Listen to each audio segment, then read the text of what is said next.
নমস্কার বন্ধুরা, তোমরা সবাই কেমন আছো? আশা করি সবাই ভালো আছো।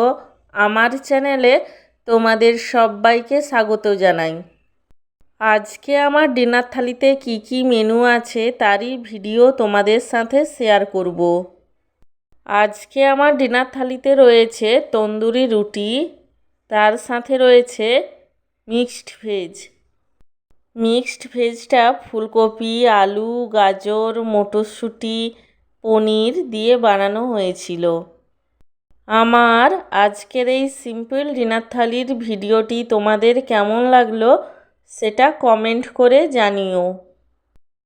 আর ভিডিওটিকে লাইক এবং চ্যানেলটিকে সাবস্ক্রাইব করতে একদমই ভুলো না। সব শেষে তোমাদের সবাইকে জানাই আমার তরফ থেকে অসংখ্য ধন্যবাদ ভিডিওটি দেখার জন্য।